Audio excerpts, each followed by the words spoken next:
Vamos a predicar la palabra del Señor. Amén. ¿Cuántos quieren escuchar al Señor? Amén, amén. Y qué manera más apropiada que escucharlo a través de su palabra. Creo que es la manera más correcta y más efectiva de escuchar al Señor, a través de su bendita palabra. Así que les invito a que preparemos nuestros corazones, nuestros pensamientos para escuchar lo que el Señor nos quiere decir en esta mañana. Permítanme orar nuevamente. Señor, todo lo que hemos hecho hasta ahora, lo hemos hecho para honrarte a ti, Señor. Lo hemos hecho para glorificar tu nombre. Todo lo que invirtamos, todos los recursos, todo nuestro esfuerzo, todo es para ti, Señor. Porque todo es tuyo. Todo tú nos lo diste, Señor. Así que yo te doy gracias porque hemos tenido la oportunidad de adorarte, de exaltar tu nombre. Y ahora queremos acercarnos a tu palabra. Queremos hacerlo de una manera humilde. Queremos hacerlo con temor, sabiendo que eres tú mismo quien nos hablas a través de ella. Así que yo te pido por mí y por mis hermanos, para que tú hablas nuestros corazones, para que tú prepares nuestras mentes y podamos escucharte hablar. Gracias por tu misericordia, en el nombre de Jesús. Amén y amén. Qué bueno ver a Alex aquí. Aleluya. De verdad que no te había visto y qué alegría verte.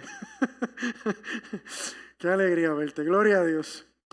Vamos a predicar la palabra del Señor. Y yo le invito a que usted, si gusta, vamos a estar reflexionando en el capítulo 11 de Apocalipsis.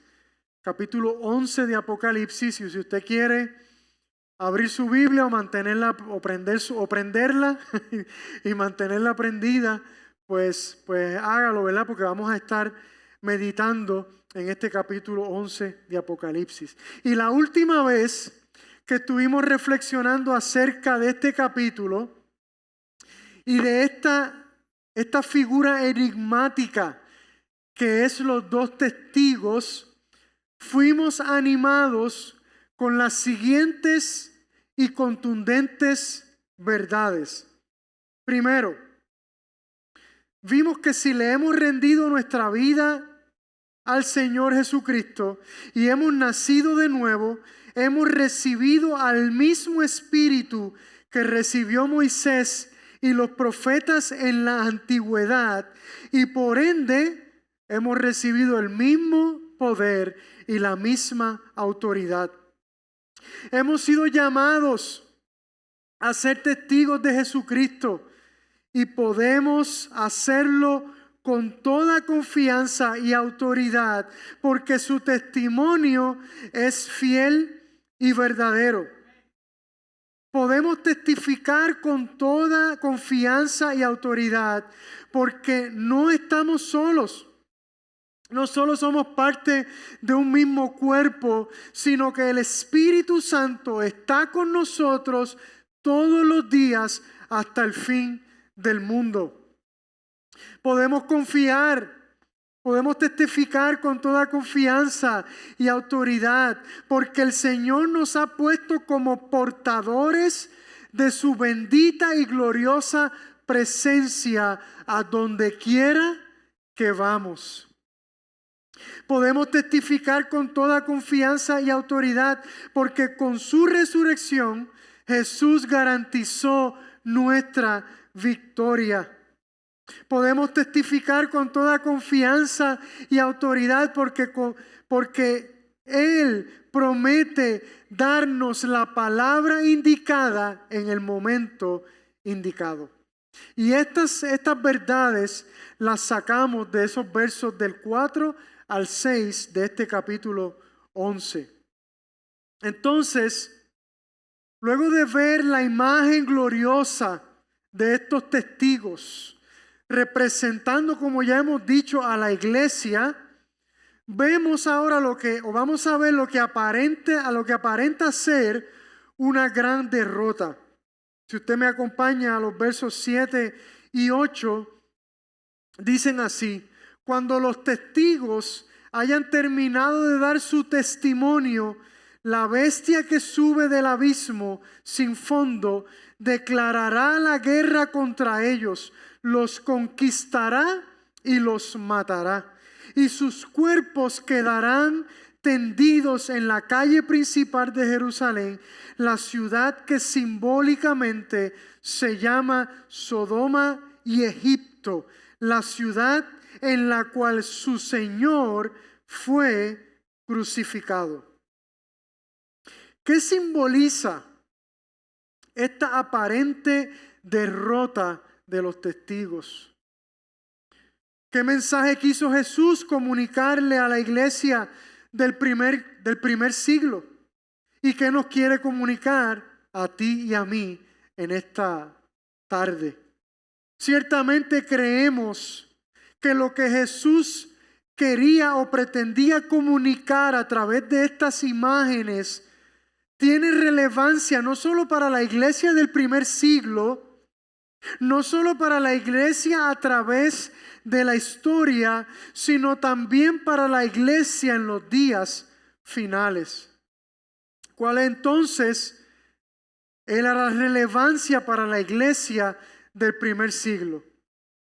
Tanto para aquellas iglesias que estaban experimentando una persecución violenta y cruda, como para aquellas otras iglesias que habían decidido amoldarse al mundo para evitar la persecución. Jesús les dice: ser mi testigo en este mundo tendrá un costo. Ser mi testigo en este mundo tendrá un costo. Y recordamos que en una ocasión Jesús le dijo a sus discípulos: si alguno de ustedes quiere ser mi seguidor, tiene que abandonar su manera egoísta de vivir, tomar su cruz y seguirme. Y también dijo: los que aceptan mis mandamientos y los obedecen son los que me aman. Y la cruz no simboliza otra cosa que no sea muerte, ¿cierto? Claro está, sabemos que Jesús no está hablando únicamente de muerte física. Si ser cristiano no me está costando de una manera u otra, entonces es posible que no esté siendo un testigo fiel.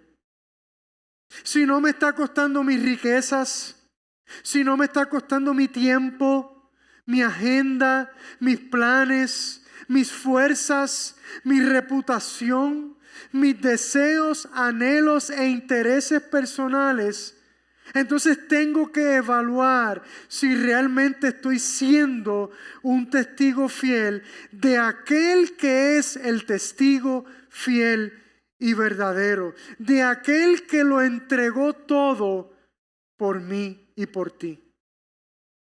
Y lo glorioso del Evangelio es que no decidimos morir a estas cosas por obligación o por deber, como ocurre con otras religiones como el Islam, el budismo o el hinduismo. No lo hacemos porque con eso nos ganemos algo, nos ganemos la salvación, no. Lo hacemos libre y voluntariamente, tal como lo hizo nuestro Señor por nosotros. El ser un testigo fiel es estar dispuesto a morir a estas cosas por el simple hecho de que Él se lo merece. ¿Se lo merece o no se lo merece? Amén. Por el simple hecho de que Él es digno. Por el simple hecho de que con eso demostramos nuestro amor y total devoción a Él. Porque eso fue exactamente lo que Él hizo por nosotros. Jesús dijo: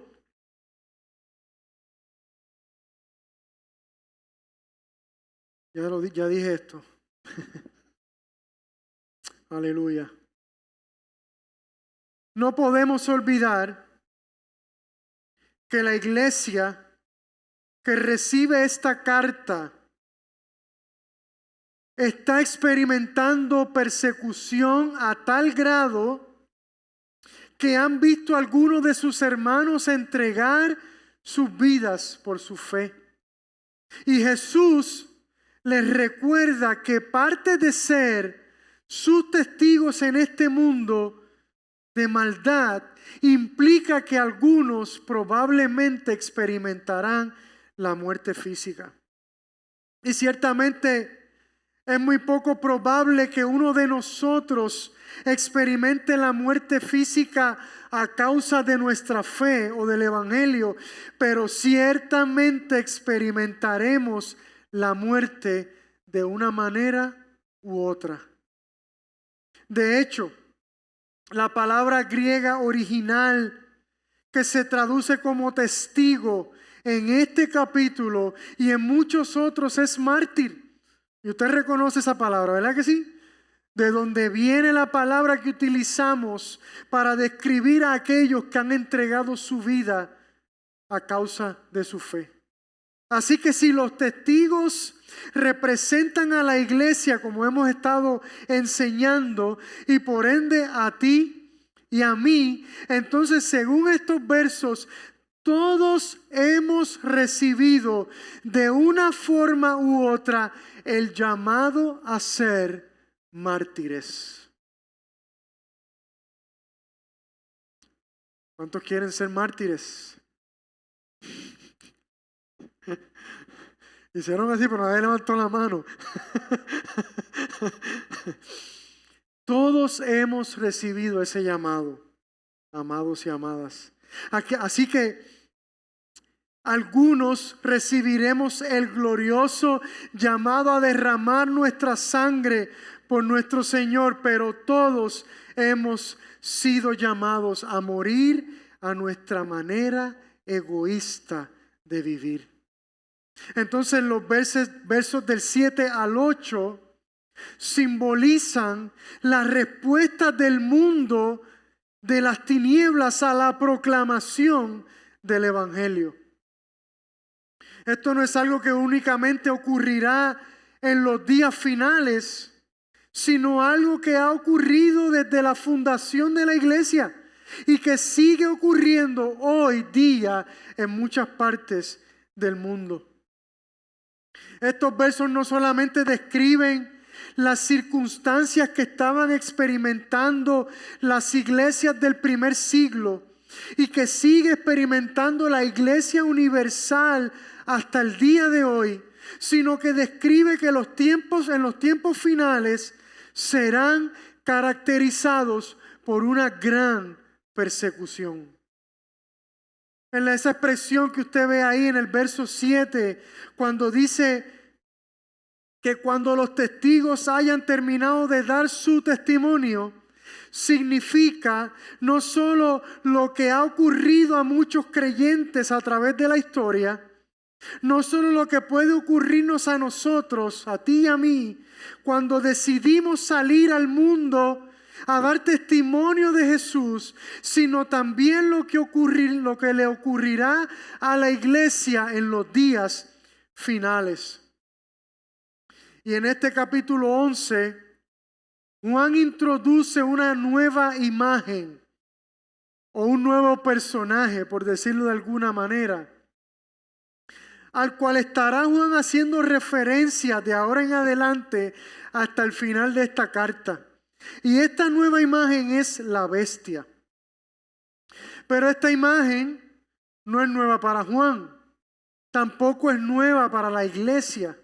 Esta imagen proviene del Antiguo Testamento, especialmente de la profecía de Daniel. Y esta porción de Daniel capítulo 7 la hemos leído varias veces a través de nuestro estudio.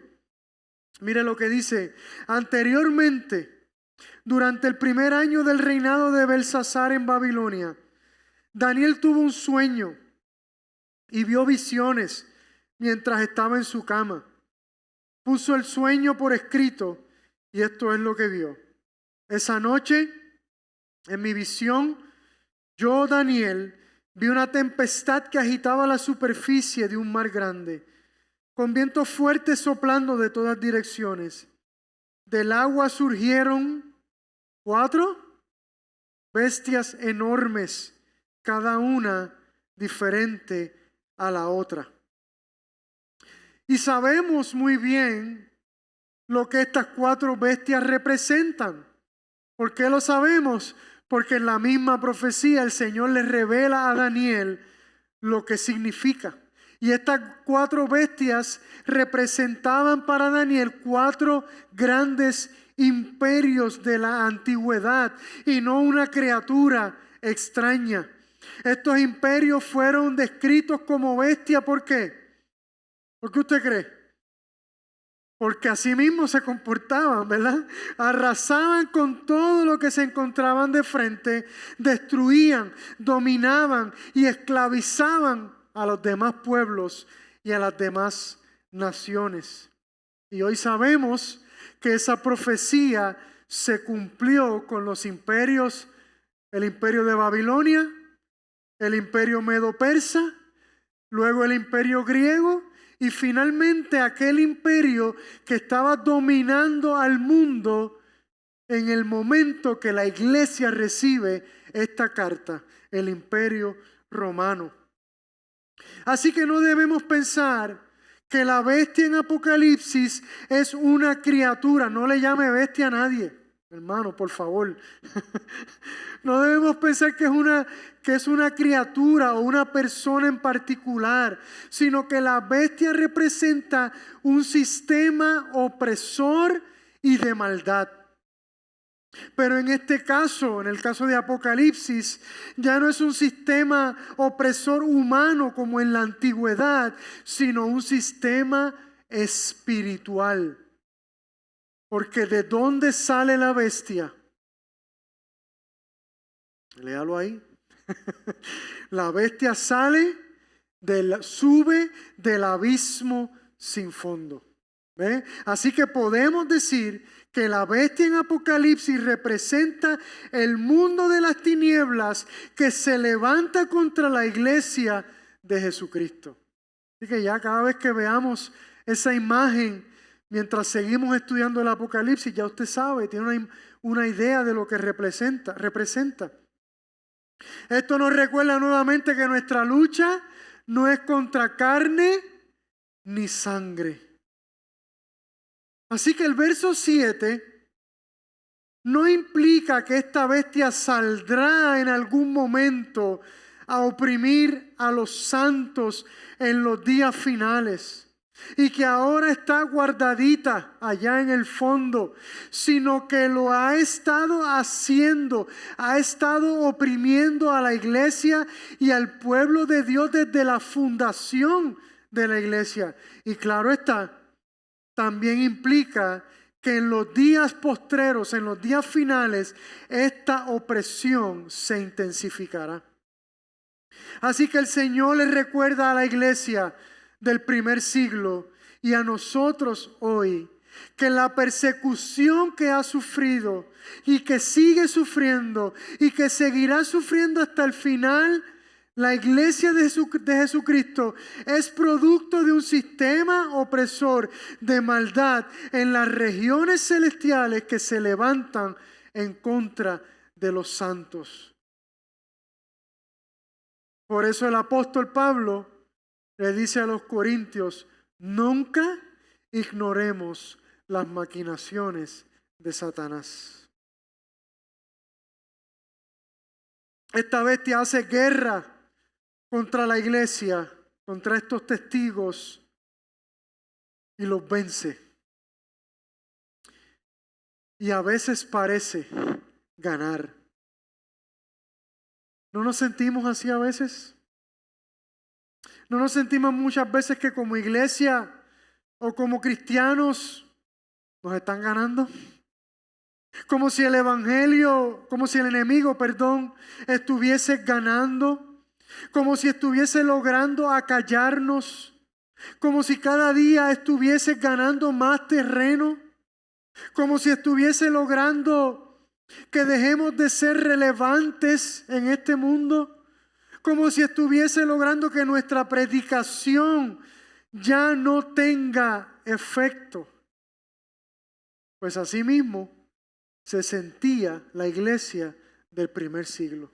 Y por eso es que Jesús los anima con esta carta. Fíjese, no es una carta para meterle miedo a la iglesia, es una carta para animarlos y nos anima a nosotros hoy también. Muchas veces nos sentiremos que estamos siendo derrotados, tanto colectivamente como personalmente. Pensamos que ya nuestro tiempo de ser efectivos ha culminado, que nuestro ciclo de vida espiritual ha llegado a su fin, que ya no nos levantaremos de esta temporada de sequía y escasez, que los dones y ministerios que Dios ha puesto en nuestras manos ya caducaron. Pero el Señor nos dice hoy, estás equivocado. Estás equivocada. Yo no soy un Dios de derrotas. Yo soy un Dios de victoria. Yo no soy un Dios de finales. Yo soy un Dios de nuevos comienzos. Yo no soy un Dios de caducidad, sino de permanencia. Aleluya. Hoy Marilu me alegró el día. ¿Sí, tú misma? Va a darme la noticia que está pensando abrir un grupo pequeño en su casa.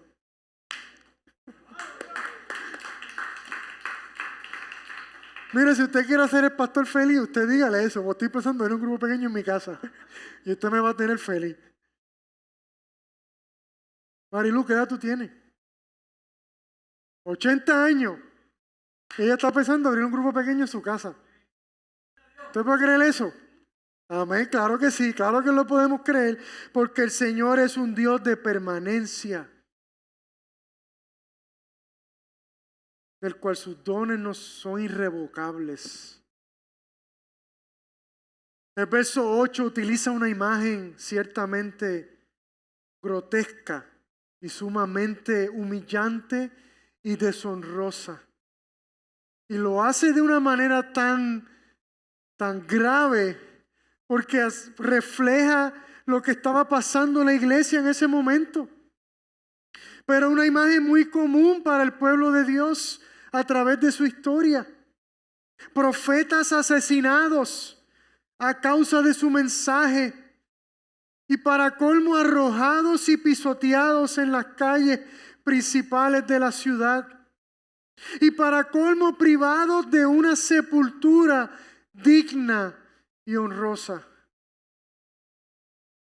Así también se sintió el salmista cuando dijo, oh Dios, naciones paganas conquistaron tu tierra, tu posesión más preciada. Profanaron tu santo templo y convirtieron a Jerusalén en un montón de ruinas. Dejaron los cadáveres de tus siervos como alimento para las aves del cielo. La carne de tus justos se ha convertido en comida para los animales salvajes. La sangre fluyó como agua por toda Jerusalén. No queda nadie para enterrar a los muertos. Nuestros vecinos se mofan de nosotros. Somos objeto de desprecio y desdén de quienes nos rodean.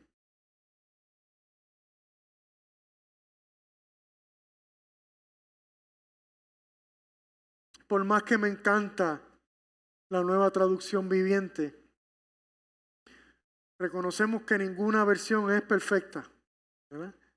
No porque la palabra de Dios sea imperfecta, sino porque son traducciones, ¿verdad? Y nosotros como aliancistas, como evangélicos, creemos que la palabra es sin error, ¿verdad? Pero en sus escrituras originales, ¿cierto? Así que cada traducción es un esfuerzo por tratar de llevar el mensaje de la manera más apropiada, ¿verdad? Y por más que me encante esta traducción, pues reconozco que no es perfecta. La Nueva Traducción Viviente asume que la gran ciudad es Jerusalén. Y lo hace por el hecho que este verso 7 y 8 mencionan que esta ciudad fue el lugar donde Jesucristo fue crucificado. Sin embargo, el griego original no menciona Jerusalén, sino que menciona al término la gran ciudad. Y así que además de esta imagen de la bestia, Juan introduce una nueva imagen a Apocalipsis, que es la gran ciudad. Y a medida avancemos en el libro, veremos que la gran ciudad no es una ciudad buena, ¿verdad? Incluso se describe más adelante como la Babilonia. Y en este capítulo, la gran ciudad se describe simbólicamente como Sodoma y Egipto. Y tú y yo sabemos muy bien lo que representaron ambas ciudades. Por un lado, Sodoma representa el pecado desenfrenado y la injusticia. Y por otro lado, Egipto representa la esclavitud del pueblo de Dios. Así que podemos decir que la gran ciudad no es una ciudad física, sino los sistemas terrenales que utiliza la bestia para llevar a cabo sus ataques en contra del pueblo de Dios. Así que todos estos elementos, la bestia, la gran ciudad donde nuestro Señor fue crucificado, profetas asesinados y arrojados en las calles, representan el ambiente hostil y contrario donde la iglesia ha tenido que sobrevivir por siglos y siglos a través de la historia, y donde tú y yo tenemos que seguir operando, donde tú y yo tenemos que seguir sirviendo al Señor. Quizás nosotros no hayamos experimentado esta opresión físicamente, pero sí la hemos experimentado espiritualmente. ¿Y cómo yo lo sé? Simplemente mire la condición de la iglesia, la condición espiritual de la iglesia en general, especialmente en este lado del mundo. El desánimo, la inefectividad, la falta de autoridad espiritual, la inmovilidad, parece describir la iglesia en este tiempo. Y esto es precisamente el peso de la bestia y la gran ciudad sobre los hombros de la iglesia. Verso 9 dice: y durante 3 días y medio, todos los pueblos y todas las tribus, lenguas y naciones. Mira qué terrible esta imagen. Mira qué terrible. Todos los pueblos y todas las tribus, las lenguas y naciones se quedarán mirando los cadáveres. A nadie se le permitirá enterrarlos. Los que pertenecen a este mundo, verso 10, se alegrarán y se harán regalos unos a otros para celebrar la muerte de los 2 profetas que los habían atormentado. El mundo de las tinieblas festeja cuando la iglesia está detenida. El mundo de las tinieblas festeja cuando la iglesia está cómoda. El mundo de las tinieblas festeja cuando la iglesia está callada. El mundo de las tinieblas festeja cuando la iglesia sufre también persecución. Y todos aquellos que se oponen a Dios y a su iglesia también festejan. Nosotros quizás no estemos experimentando persecución en este lado del mundo, pero sí podemos experimentar la burla y el rechazo de un mundo que se vuelve cada día más idólatra, que niega a Dios, que ridiculiza a su iglesia y rechaza todo lo que la ciencia no pueda explicar. Y al final de los tiempos, justo antes de que llegue el día final, ¿qué ocurrirá? El testimonio de la iglesia cesará. Y para el mundo que se opone a Dios, parecerá como la derrota final de la iglesia. Es sumamente triste para nosotros concebir a un mundo festejando y celebrando, incluso con regalos, el cese y la ausencia de la proclamación del Evangelio en este mundo. Celebrando y festejando el cese y la ausencia de la proclamación de la buena noticia de salvación. Entonces, en este momento, ya no habrá escapatoria, ya no habrá esperanza. Versos 11 y 12 dice: pero después de 3 días y medio, Dios sopló vida en ellos y se pusieron de pie. El terror se apoderó de todos los que estaban mirándolos. Luego una fuerte voz del cielo llamó a los 2 profetas: suban aquí.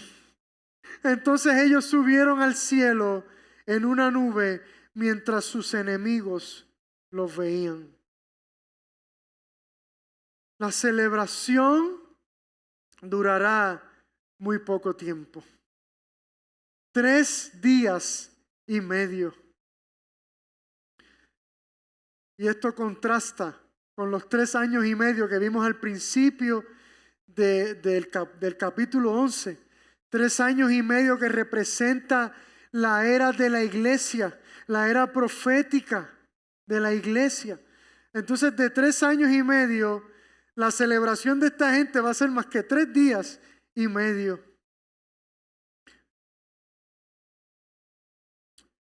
Parecido a lo que le duró la celebración a Satanás el día que Jesús fue crucificado.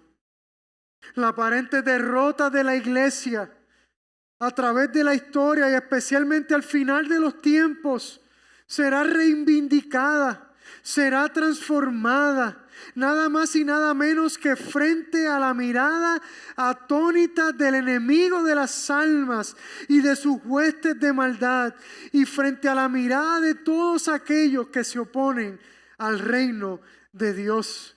Esta imagen de Dios resucitando a los 2 testigos, llamándolos a que suban a donde Él está, simboliza la glorificación y la exaltación de su iglesia en el día final. Glorificación y exaltación que ocurrirá frente a la mirada de todos los habitantes de este mundo, de los que están en el cielo, en la tierra y debajo de la tierra. Es maravillosa esa imagen para nosotros. De estar aparentemente derrotados y humillados, a sentarnos junto al Rey de Reyes y Señor de Señores, a reinar y a juzgar a las naciones.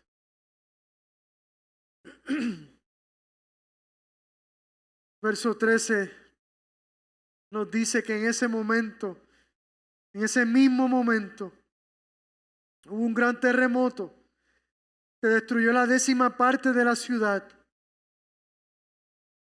Murieron 7,000 personas en el terremoto y todos los demás quedaron aterrorizados y le dieron la gloria al Dios del cielo. El segundo terror, dice el verso 14, ya pasó, pero mira, el tercer terror viene pronto. Entonces este evento marcará el comienzo del fin. Un terremoto sacudirá a la ciudad, así como un terremoto sacudió a Jerusalén el día que Jesús fue crucificado. Y muchos morirán como símbolo de lo dramático de este momento. y del terror que se apoderará de la gente de este mundo. Inclusive la gente dice que le dará la gloria a Dios, pero no necesariamente producto de una actitud de humillación y arrepentimiento, sino producto de asombro y pavor, como lo hizo aquel soldado romano a los pies de la cruz cuando vio a Jesús morir y expresó verdaderamente: este hombre era el Hijo de Dios. Y la gente verá a la iglesia levantarse y dirán: verdaderamente ese es el pueblo de Dios. Aleluya. Gloria al Señor.